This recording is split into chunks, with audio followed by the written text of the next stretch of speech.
हाँ जी। हमारा टॉपिक चल रहा था 10th क्लास का धातु और अधातु। और इस टॉपिक में हमने कल की जो क्लास हुई थी उसमें देखा था सक्रियता श्रेणी और अम्लराज या एक्वारेजिया क्या होता है। तो एक बार मैं वापस पिछली क्लास को रिपीट कर दूं और फिर आज की क्लास शुरू करेंगे जिसमें हम इसी टॉपिक में कुछ बातें पढ़ेंगे। देखिए, सक्रियता श्रेणी में हमने देखा कि धातुओं की जो क्रियाशीलता है उन क्रियाशीलता के आधार पर उनको एक अवरोही क्रम में रखा गया है, उनको व्यवस्थित किया गया है जिसे आप सक्रियता श्रेणी कहते हैं। सक्रियता श्रेणी में जो सबसे ऊपर आती है धातुएं वो अधिक अभिक्रियाशील होती है, बीच वाली धातुएं मध्यम क्रियाशील होती है और सबसे नीचे आने वाली धातुएं सबसे कम क्रियाशील होती है। फिर हमने देखा कि जो एक्वारेजिया या अम्लराज होता है ये क्या होता है। तो मैंने कहा कि 3 अणु HCl के और 1 अणु नाइट्रिक अम्ल का जो ताजा मिश्रण होता है इन दोनों को मिलाने से पश्चात जो बनता है उसे आप अम्लराज कहते हैं। ये एक बबकता हुआ द्रव है जो गोल्ड को भी गला सकता है, सिल्वर सॉरी गोल्ड यानी सोने को गला सकता है और प्लेटिनम को भी गला सकता है। अब जो हमारी क्लास है जिसमें हम देखेंगे कि 3 चीजें देखेंगे आज, भर्जन, निस्तापन और थर्मिट अभिक्रिया क्या होती है। तो देखिए, सबसे पहले भर्जन, निस्तापन और जो थर्मिट अभिक्रिया है इन तीनों को आपको अच्छी तरह से तैयार करना है। एक एक पॉइंट को पहले आप ध्यान से सुनिए फिर इसको साथ में नोट करना। भर्जन, आपके सामने एक रिएक्शन लिख रहा हूं, भर्जन। भर्जन क्या होता है? तो देखिए, कोई भी धातु है उस धातु का सल्फाइड, धातु सल्फाइड होते हैं, उन धातुओं के जो सल्फाइड होते हैं उनको वायु की उपस्थिति में यानी वायु यानी ऑक्सीजन और अधिक ताप पर आप गर्म करोगे तो आपको धातु का ऑक्साइड प्राप्त होगा। इसे आप भर्जन करते हैं। क्या करते हैं? भर्जन। जबकि इसका जस्ट उल्टा होता है निस्तापन। निस्तापन में क्या करते हैं कि धातुओं का जो कार्बोनेट एस्क होता है उनको आप एक सीमित वायु में ज्यादा ताप पर गर्म करोगे तो वो भी धातु ऑक्साइड में बदल जाता है। तो ये भर्जन और निस्तापन दोनों अभिक्रियाओं में विशेष याद रखिए आप कि जो भर्जन अभिक्रिया है उसमें क्या होता है कि जो धातु है, मैं आपके सामने पहले इसकी परिभाषा लिख लेता हूं फिर रिएक्शन करके बताऊंगा। देखिए, भर्जन में आता है कि धातु सल्फाइड को, धातुओं के जो सल्फाइड होते हैं उनको, धातु सल्फाइड को वायु की उपस्थिति में, वायु की उपस्थिति में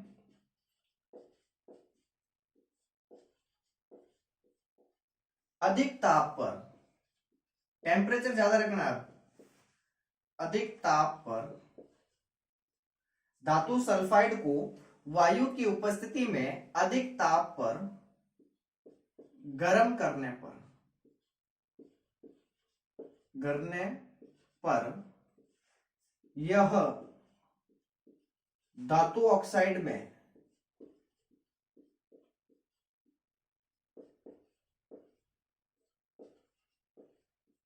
बदल जाता है, बदल जाता है। इसे आप क्या कहेंगे? भर्जन।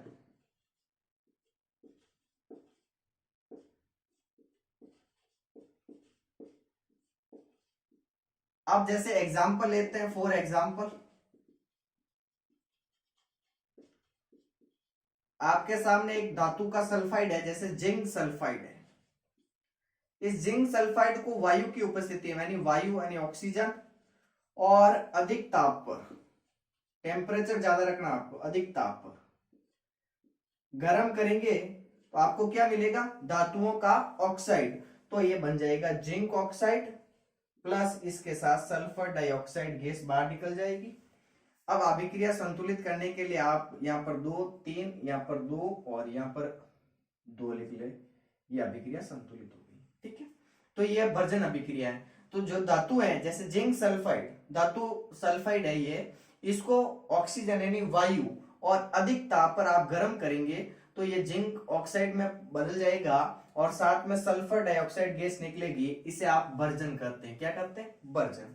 तो नोट कीजिए, धातु सल्फाइड को वायु की उपस्थिति में अधिक ताप पर गर्म करने पर यह धातु ऑक्साइड में परिवर्तित हो जाता है या बदल जाता है। इसे आप क्या कहेंगे? बर्जन। क्या कहेंगे? बर्जन। हो गया। अब इसके बाद में अभिक्रिया आती है निस्तापन। निस्तापन क्या होता है? तो निस्तापन भी भर्जन के समान ही होता है, लेकिन थोड़ा सा अंतर है निस्तापन में। निस्तापन में आप क्या करेंगे? जैसे भर्जन में आप धातु सल्फाइड ले रहे थे, धातुओं का क्या ले रहे थे? सल्फाइड। निस्तापन में आप लेंगे धातुओं का कार्बोनेट, धातु कार्बोनेट लेंगे, और धातु कार्बोनेट लेकर उनको एक सीमित ऑक्सीजन, यानी ऑक्सीजन की मान मतलब एक सीमित एवरेज होना चाहिए, और उसको अधिक टेम्परेचर पर आप गर्म करोगे तो वो भी धातु ऑक्साइड में बदल जाएगा, उसे आप निस्तापन करते हैं। तो निस्तापन की परिभाषा होगी धातु कार्बोनेट अयस्कों को, धातु कार्बोनेट अयस्कों को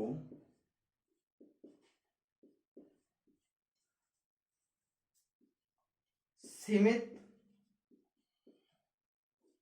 वायु की उपस्थिति में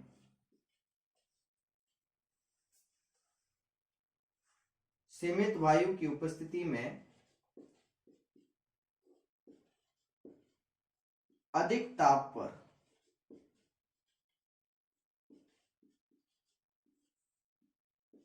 गर्म करने पर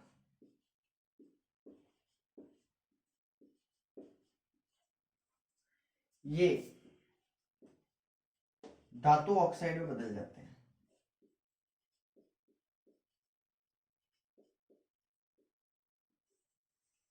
धातु ऑक्साइड में बदल जाता है।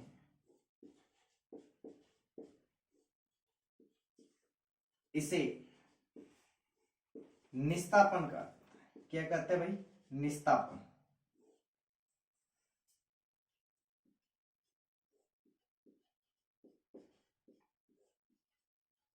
अब कैसे?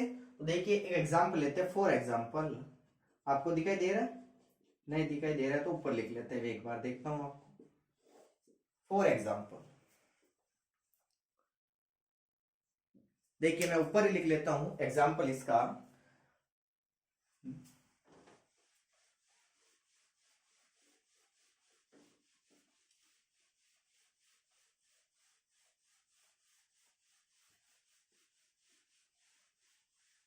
जैसे निस्तापन में एग्जांपल ले रहे हैं हम धातु कार्बोनेट, जैसे हम बात कर रहे हैं जिंक कार्बोनेट।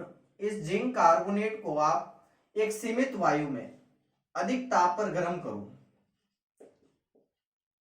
अधिक ताप पर, तो आपको जिंक ऑक्साइड यानी धातु का ऑक्साइड और साथ में कार्बन डाइऑक्साइड गैस निकलेगी। इसे आप निस्तापन कहेंगे। मतलब चाहे भर्जन हो चाहे निस्तापन हो, दोनों अभिक्रियाओं में धातुओं के ऑक्साइड ही बन रहे हैं, लेकिन एक में धातु सल्फाइड लेकर करवा रहे हैं क्रिया, तो दूसरे में धातु कार्बोनेट के साथ क्रिया करवाई जाती है। तो ये आपको विशेष याद रखना है कि भर्जन अभिक्रिया में आपको लेना है धातुओं का सल्फाइड, धातु सल्फाइड, जबकि निस्तापन अभिक्रिया में आपको लेना होता है धातु कार्बोनेट, धातु कार्बोनेट। दोनों के अंदर कंडीशन क्या है कि ताप हमेशा ज्यादा रखना है, इसमें भी ताप ज्यादा रखना है। दूसरी, इसमें ऑक्सीजन की मात्रा ज्यादा होनी चाहिए और इसमें एक ऑक्सीजन का सीमित मान होना चाहिए, तब जाकर ये निस्तापन अभिक्रिया होती है। ये आपको एग्जाम्पल याद रखने हैं। अंतर के रूप में भी आपके प्रश्न आ जाए तो आप लिख सकते हो यही। तो देखिए भर्जन और निस्तापन अभिक्रिया, एक बार मैं वापस रिपीट करना चाहूंगा। जो भर्जन अभिक्रिया है उसमें आप धातुओं के सल्फाइड को वायु की उपस्थिति में अधिक ताप पर गर्म करोगे, धातुओं का ऑक्साइड मिलेगा आपको। जैसे आपके सामने वो एक एग्जांपल था जिंक सल्फाइड वाला, ठीक है। निस्तापन में क्या याद रखना है कि धातुओं के कार्बोनेट को एक सीमित वायु में अधिक ताप पर गर्म करोगे तो भी धातुओं का ऑक्साइड मिलेगा, ये होती है निस्तापन। अंतर के रूप में आ जाए तो आप अंतर के रूप में भी लिख सकते हैं, ठीक है, रफ कर दे। अब हम एक इंपॉर्टेंट अभिक्रिया पढ़ रहे हैं, थर्मिट अभिक्रिया। अब थर्मिट अभिक्रिया क्या होती है? तो देखिए थर्मिट अभिक्रिया में होता है आयरन ऑक्साइड, उसकी क्रिया करवानी होती है एल्यूमिनियम के साथ, ठीक है। जब आप आयरन ऑक्साइड की क्रिया एल्यूमिनियम के साथ करवाते हो तो बहुत ज्यादा मात्रा में ऊष्मा निकलती है। ऊष्मा का मतलब हीट। इस वजह से जो धातुएं होती है वो गलित अवस्था में आपको मिलेगी, गल जाएगी। धातु किस अवस्था में मिल जाएगी आपको? एक गलित अवस्था में मिल जाएगी। इसे आप कहते हैं थर्मिट अभिक्रिया। और इसी थर्मिट अभिक्रिया का उपयोग आपने देखा होगा कि जो रेल की पटरियां होती है उनके बीच में जो दरारें आ जाती है उनको जोड़ने में, या कोई मशीनों के जो पुर्जे होते हैं वो उनके अंदर दरारें आ जाती है तो उनको जोड़ने में किया जाता है। तो देखिए ये इंपॉर्टेंट अभिक्रिया आपके सामने, एक अभिक्रिया थर्मिट अभिक्रिया। थर्मिट अभिक्रिया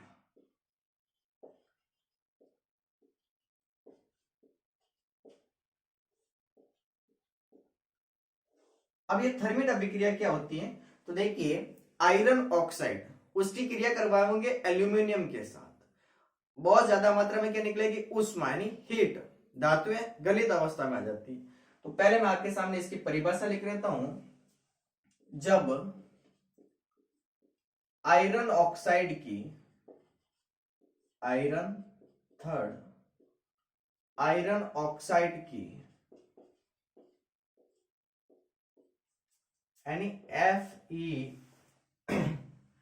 Fe2O3, जब आयरन ऑक्साइड की क्रिया एल्यूमिनियम के साथ,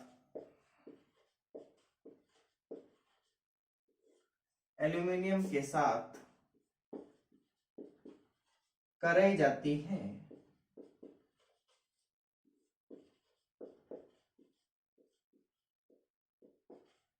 तो अत्यधिक मात्रा में, अत्यधिक मात्रा में ऊष्मा निकलती है, यानी उत्सर्जित होती है, ऊष्मा उत्सर्जित होती है,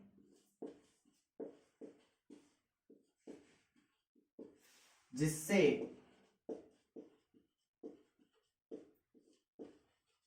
धातुएं गलित अवस्था में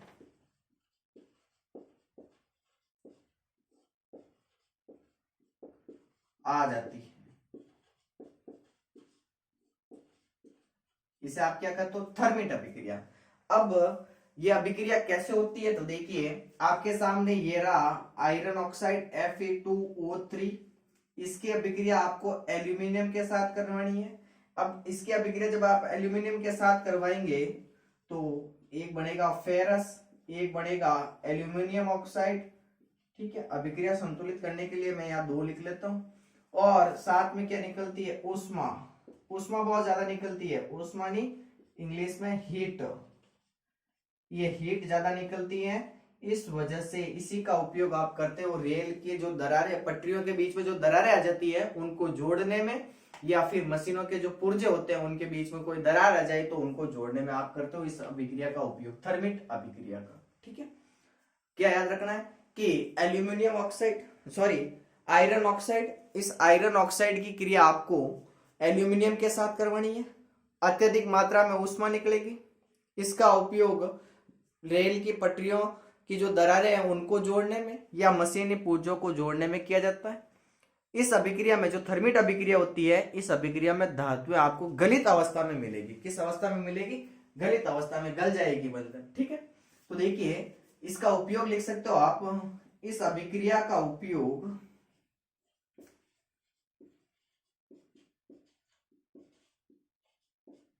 इस अभिक्रिया का उपयोग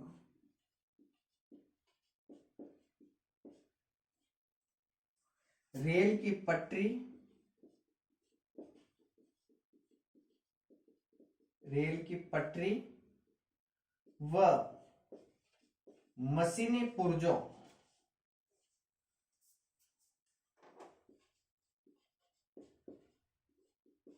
की दरारों को जोड़ने में किया जाता है।